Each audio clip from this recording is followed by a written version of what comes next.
Okay, Bible and Daily Lifers, we are going through the Bible, the whole Bible in a year. And we're going pretty quick. Sometimes we slow it down, right? We will actually spend a couple of days in a chapter because it's foundational.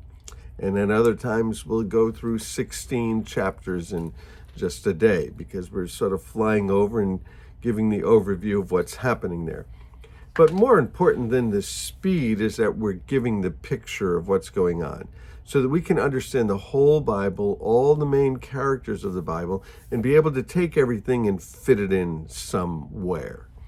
So we started in the book of Genesis, and the book of Genesis historically ends at about 1500 BC. Not that long ago, really, right? When you think about it, 1500 BC. And a lot of people think, well, human history must be much older than that. Well, most people will agree, as secular historians, biblical historians, that the things that happened in Genesis ended somewhere around 1500 BC. And what happens in Genesis, again, we have God creating the heavens and the earth. Now, that's prior to 1500 BC. You have to go back quite a bit for that. And we could do the genealogies and follow that backwards. And we have some work for that done in the Gospels for us, the genealogies going all the way backwards. So Genesis starts, God's creating the heavens and the earth, and then he creates human beings. Genesis 1:26, chapter 3, he creates human beings. Chapter 3, he creates human beings. The human beings rebel against him. He comes up with a solution, and the solution that he comes up with is he covers them with skins. So some innocent animal died in order to cover up their sin and to cover up their shame. So you have a whole lot of firsts there. Government comes in, human government, and suffering, and the curse, and the earth, and they're banished away from the garden, and they're separated from God, and just a mess. So we traveled through the book of Genesis. We get to the flood in chapter 6. We did a feasibility study on that. We get to Abraham in chapter 12. All the peoples of the earth are going to be blessed through him because Jesus comes through that family tree. The book of Genesis ends, like we said, somewhere around 1500 BC with the whole family of Abraham, his sons, his grandsons, right, going down into Egypt to wait out the famine. Well, they end up staying in Egypt, just like God had prophesied in Genesis 15, that they would be there for some 400 years. And they were there for 400 years, not as slaves the whole time, but a big part of the time they were slaves. And they call out to God, and God delivers them, and they come out, hence the word Exodus, exiting out. And when they come out, that's where the book of Leviticus is, the book of Deuteronomy, the book of Numbers. They're 40 years in the wilderness, and all of those books are taking place. Leviticus, Numbers is about their journey, and Deuteronomy is they get the law a second time. When they came out, he gave them the commandments, and then Deuteronomy, they're getting ready to go into the land, they get it again. So that takes about 40 years, and then we come to the book of Joshua. Joshua is the book of conquest. Joshua was Moses' assistant, and he was the one that went into the land and looked at the land and spied it out. And he leads them into the land so that they can the conquest of it, and then they divide up the land. And so we're talking the 1400s or so. Joshua is going into the land and conquering the land, and then Joshua dies. Well, when Joshua dies, the people are pretty much settled in the land, and it starts the period of what was known as the Judges, the book of Judges, 1400 BC to about 1000 BC. Now, keep in mind that we're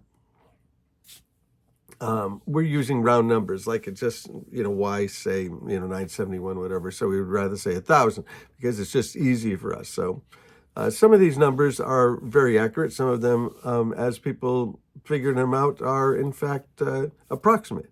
So Judges is going from about 1400 BC to about 1000 BC. And in that time of the Judges, we had the book of Ruth, and we went over the book of Ruth and what was going on in there. So we had the Judges, we looked at Deborah, of course you have Samson, you have some other judges, some other things going on. You had Gideon going on there. So you have, these dozen or so judges who are not judges like we think of with a bench and decisions and people coming up doing a trial. They were deliverers. God would raise them up Sometimes they were local, usually they were national. But the whole cycle of sin, and a lot of these cycles would take 40 years, where the people would be at rest, the land would be at rest, they'd rebel against God, God would raise up a deliverer, a judge, and they would free them, and the cycle would start all over again. So now we have finished the period of the Judges, and we are in the book of 1 Samuel. So overlap, right? The time of the Judges and the time of 1 Samuel. And so we looked in 1 Samuel chapter 1 about this lady Hannah, and this was important to go through that whole chapter because it sets a lot of things up. We're now moving into more strict history, really, with 1 Samuel and 2 Samuel. We'll find that we're going to see a king. So this first chapter, Hannah, she can't have a child. She's calling out to the Lord, and Eli the priest says, what's she doing? He sees her mouth moving and sees her all emotional. And he's like, is she drunk or what? And she's like, no, I can't have a child. And so she ends up having a child.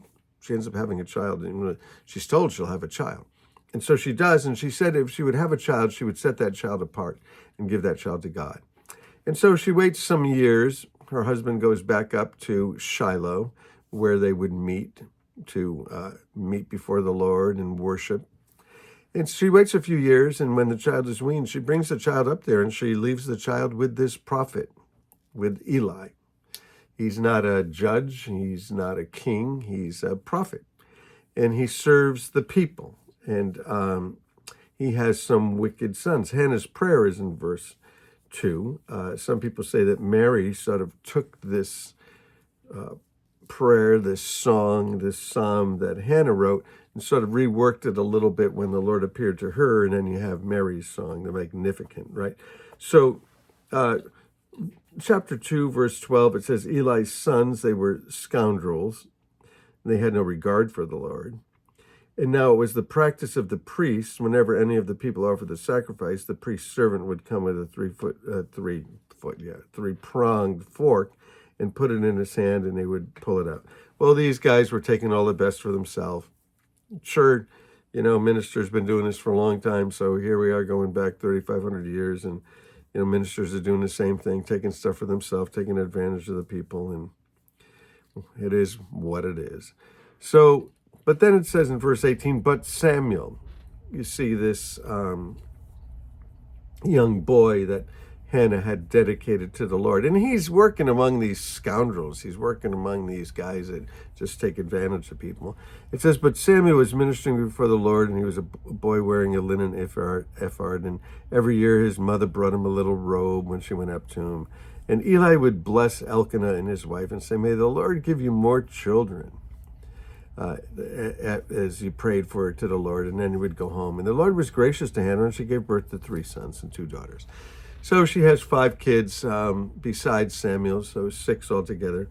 Chapter 3, this boy Samuel, he's ministering before the Lord, not like these other scoundrels. And the word of the Lord was rare in those days, not a lot of prophecy, not a lot of stuff going on. But one night it said Eli, whose eyes were becoming weak so he could barely see, he's old, was lying down in his usual place, and the lamp of God had not gone out. Samuel was lying down in the house of the Lord, where the ark of God was. And Samuel answered, and then the Lord called Samuel. And he said, here I am. And he ran to Eli, and he said, here I am, you called me. And he said, I didn't call you, go back to sleep. Happens again. And he says, I didn't call you, go back to sleep. It happens again. He said, I didn't call you, go back to sleep. Now, Samuel didn't know the Lord yet. He didn't know the voice of the Lord. The word of the Lord had not been revealed to him. The third time the Lord calls Samuel, Samuel got up and went to Eli, and he said, here I am, you called me. And he said, listen. Eli realized it was the Lord calling the boy, and Eli told Samuel, go and lie down, and if he calls you, say, speak, Lord, for your servant is listening. Good prayer. Pray that prayer. Speak now, for your servant is listening. So Samuel went, and he lied down in this place, and the Lord called him again, Samuel, Samuel, and he said, speak, because your servant is listening. And the Lord said to Samuel, I'm about to do something in Israel that will make the ears of everyone who hear it tingle. I'm going to carry out against Eli everything I spoke about his family from beginning to end. And the boy gets this word that the Lord is going to judge those boys, those scoundrels, And he doesn't want to tell Eli, but he will. But he will. So we're going to pick up there, and we'll pick up in the next one with the death of Eli, and it's very important, the death of Eli, and then Samuel becoming sort of the prophet in the land. Because as Samuel becomes the prophet in the land, something's going to happen. We're going to enter into a new historical period with Samuel being center stage. So setting that up, and we'll see what happens next. Hey, bless you guys. Going through the Bible, 230 miles an hour. Get your journals out and mark all those places that we're going, because you're going to want to go back and read them, and then you'll know your way around. You can become a guide, bringing people all through the Bible, the whole Bible. Hey, bless you guys. We'll move on in the book of Samuel.